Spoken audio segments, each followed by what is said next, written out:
Hey guys, Brody here with Squid's Pressure Washing LLC, Kansas City's highest rated pressure washing service.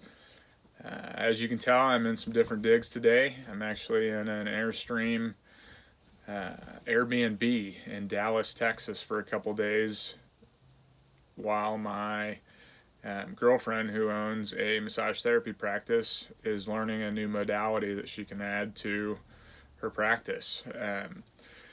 I'm going to apologize in advance. I know a handful of you are in Dallas, and I didn't let you know I was coming, and that's because I didn't really know what the schedule was going to be, and she doesn't get a ton of free time to hang out, so I'm trying to give her as much time as possible when I'm not checking out some museums and stuff. But if you guys have any recommendations on a good place to eat before we leave, this is our last night here.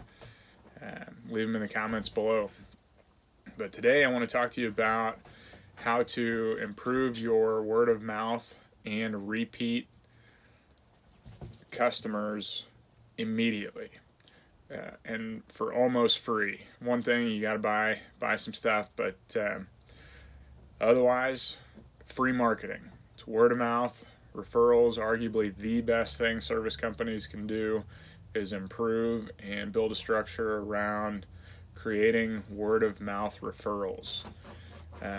And one of those things, which is one of the things that I've done recently that I was afraid to do, it's not common to do, I did it, and it has paid off handsomely. That's number one. Number one is shrink your service area. What I mean by that is, for an example, I used to say I'll travel within 1 hour of downtown Kansas City. No questions asked. If there is a job to be done and money to be made, I'll drive up to an hour within an hour of downtown Kansas City. And as of this last year, I scaled that back, and I need to go in and I think clean up my Google map listing, because they just changed how map listings are seen as far as the radius and service area. But I narrowed my marketing efforts to 3 municipalities, and those municipalities are within 20 minutes of home base, and I almost never leave. I'm seen in the same 3 places on loop, on repeat. So as people are driving down the main thoroughfares and main highways, they see the truck, and then sometimes they see me in their neighborhood. So that has been really helpful. Not necessarily word of mouth, but it does help you stay in some of the same neighborhoods, and neighbors talk to neighbors. So number one is shrink your service area. It's going to be scary. It's going to feel weird to take some business off the table, but it's going to work. Kansas City, Missouri has a lot of suburbs, believe it or not. And on the Kansas side, there are a couple suburbs with a lot of money. South Kansas City, like suburb Lee Summit, Blue Springs, Independence, Overland Park, Kansas, which is a suburb essentially of Kansas City, Kansas, and Olathe, Shawnee. There's money to be made there. I don't go there. I've been there maybe 3 times all year.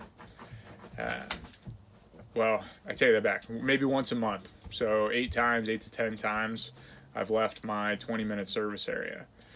But number one, shrink your service area. Improve your map listing. Learn how Google has changed the way radiuses and service areas are seen. It's going to be important, but shrink your service area. Number two, I am a chronic over communicator. I send a text when I'm on my way to an estimate. I send a text when I'm done with the estimate saying, hey, I just wrapped up the quote. I'll have it to you by 7 o'clock this evening. And that's if I even do an in-person quote, which I rarely do. Almost never do that either. And doing quotes over the phone, even on small and mid-size commercial, will be another video, because it has significantly cut down my travel time and my ability to stay in the same neighborhood, improved my ability to stay in the same neighborhoods. So send a text when you're on your way to the estimate. Let them know when you're wrapped up and when they can expect the quote. When you go to do the job, send a text before you're on your way, or on their way. If they're older and they don't text, call them. Say, hey, I'm on my way. I'll be there on time. I'll be there 15 minutes early. I'm running 5 minutes late, but I will be there. I'm on the way. Some people, if you are running late and you don't give them a heads up, they're automatically going to lose trust. It's just they've been burned so many times, they'll wonder if you're even going to show up and you're 5 minutes late. And they may call you. Don't let them call you. You be the first to reach out no matter what. Pump goes down, weather's bad, call as soon as you know, whether that's 48 hours in advance or half an hour in advance. Call as soon as you know you're going to be a little bit late. But let them know you're on the way. Let them know when the job's done if they're not home. If they are home, knock on the door every time when you're done. And don't roll up hoses until you've done a walk around and made sure they're completely happy. So over communicate. From the quote to the end of a job to the follow up, you'll communicate 7 or 8 times. And service industry or service companies don't do that. So if you can set yourself apart by doing things differently, that's a good thing. Service companies also, and this is number 3, and this is the one I think has significantly improved my ability to own specific neighborhoods. I create a buffer zone, or if I finish a job early and there's availability to move jobs forward, I do it. If the weather's going to be good on one day and the weather's not going to be good so let's say the weather's going to be fantastic on Thursday, it's not going to be great on Friday, I don't just do the 2 or 3 jobs I have on the calendar on Thursday. I'll move Friday up if I can, if I have time. Because Friday you're probably going to have off anyway if there's thunderstorms, the weather sucks, or whatever. But if you move jobs up, and here's what I mean by the buffer zone. Let's say you're a person that doesn't quite have a full calendar of jobs. Thursday and Friday are open. You schedule a job for Friday morning. The weather's great on both days. You think you're going to have Thursday off. You can go do the job on Friday. Don't do it. Call them Wednesday night and say, hey, I'm running early. I'll be there Thursday afternoon or Thursday morning instead of Friday. Get everything knocked out. I'll be there at 1. I'll be out of your yard and out of your hair by 4. But give them a heads up and move things up. Gosh, I would bet a lot of money that 99.5% of service companies are not running early. They're not moving jobs up. And that creates a discussion between neighbors that says, hey, this guy was early. Like, not only early, he did what he said he was going to do, how he said he was going to do it, and he finished when he said it was going to be done. Service companies are not doing that. They tend to be way too optimistic about timelines. And that's why it is a really good idea to understand what the weather looks like at the beginning of the week.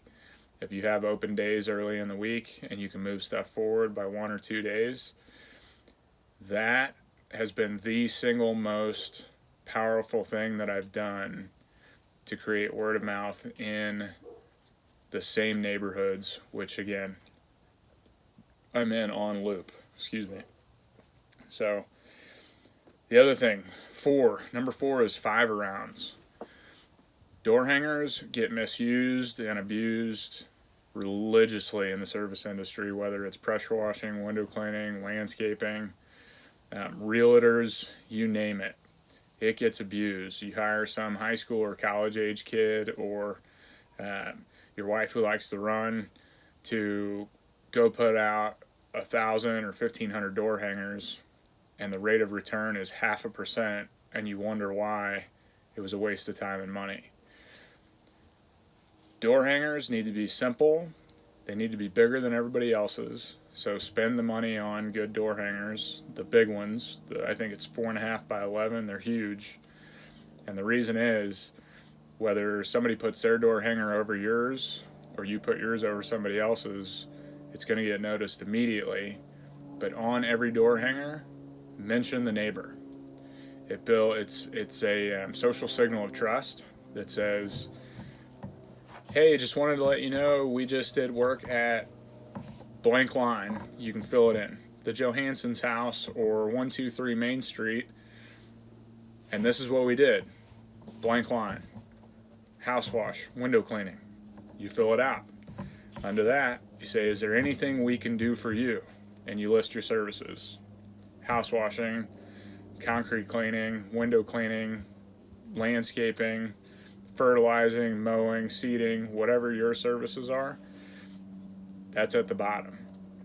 And adding the neighbors to your door hangers means you only need to put out 15 to 20. And I've timed this in different neighborhoods with different spacing. It doesn't take any more than about 10 to 12 minutes to hit 15 to 20 houses.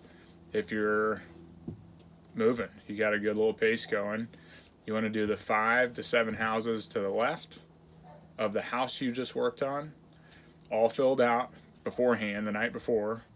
If you know you're going to the Johansson's house, you fill out 15 to 20 the night before. You go to the Johansson's house, finish the job, put 5 to 7 on the houses to the left, 5 to 7 houses on the left, put door hangers on 5 to 7 houses to the right, and 5 to 7 houses directly in front of that neighbor. So now with your door hangers, you've not only built even a very small amount of social trust. They may have seen your logo earlier that morning. Now the logo is on a simple door hanger that says you've done work in the neighborhood and the neighbors trust you. A handful of those neighbors might be really great friends with the Johanssons.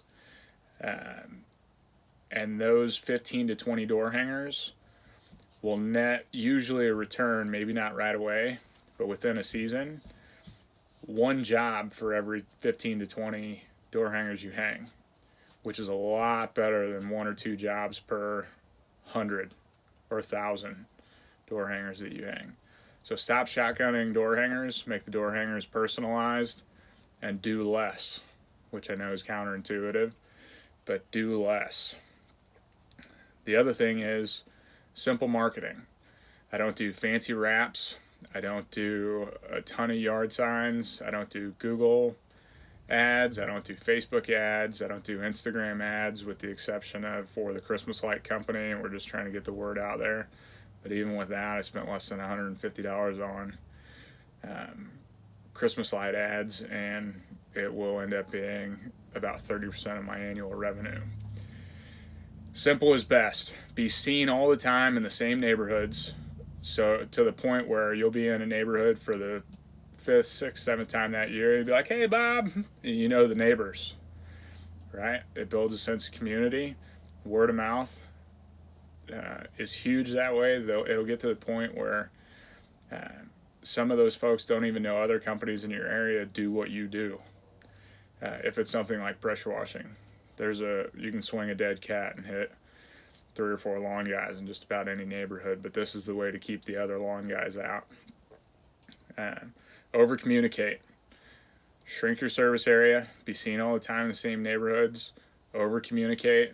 Keep them in the loop 5, 6, 7, 8 times from the time you first give them a quote until the time that job is finished. Be the only service company in 500 miles to show up early or to move things forward. And I understand that is next to impossible in a lot of situations where you're fighting bad weather or the calendar is slam packed. But if you get to a point where if you've got 30 jobs a week and 4 or 5 of those you're able to bump to an earlier day, you'll end up with a half day on Friday, and those 4 or 5 jobs will net other jobs in the same neighborhood. Just because you did what you said you were going to do, but you're the only service company in 1,000,000 miles that showed up early and finished early because you under promised and over delivered. So simple marketing. I know I've already done a truck marketing video. And bonus, if you want repeat annual customers in the same areas, you send 2 or 3 emails a year. And that is, if you pressure wash houses, or excuse me, if you wash houses and you do gutter cleaning, you wash the house in July. In the fall, you send up a follow-up estimate, say, hey, we're trying to fill the calendar with as many gutter cleaning jobs as possible during these couple weeks. You're keeping them in the loop, and you're letting them know that you think about them, and that there's other things that you can provide that will help them maintain their homes. But at the 6-month mark, or even around January, and I do this every year, around January, I send a quick and simple email. It just says, hey, I'm super grateful for you this year. This year was the biggest year I've had yet, and this year we won Best of the Northland. We're in the top 3 of Best of the Northland, which is a local award for small businesses. And I just want to say that you're a big part of that, and I really appreciate you being a part of the year, right? You're staying in touch, just saying thanks.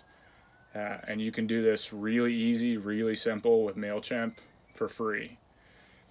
The other thing you want to do to get repeat customers and to keep the customers that you have, you want to send an annual check-in email. Say, hey, last year we washed your house, or we washed this, and it's 1 or 2 sentences.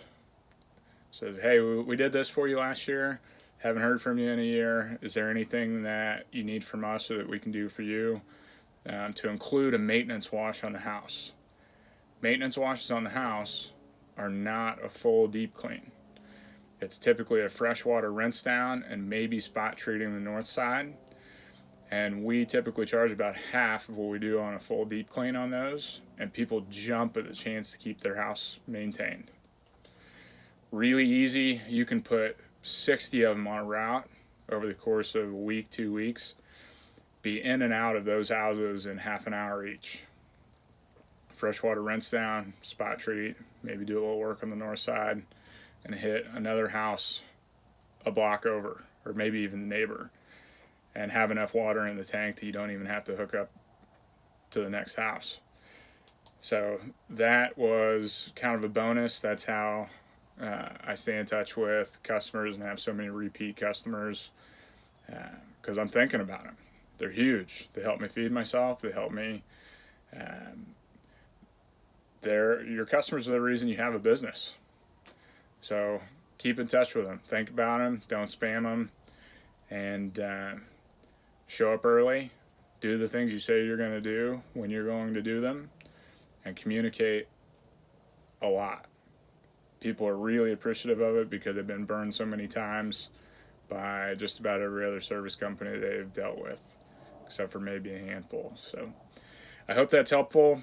I know this isn't typically the kind of video that I've been doing. It's been a little more technical, but hopefully it's helpful. Thanks for watching. If you haven't liked, please like the video, share them with your friends that own service companies, and subscribe. I'm getting super close to 1,000 subscribers, and at that point, there's going to be some big news. I'm going to drop a big bombshell on all 1,000 subscribers, and I think it's going to be really good for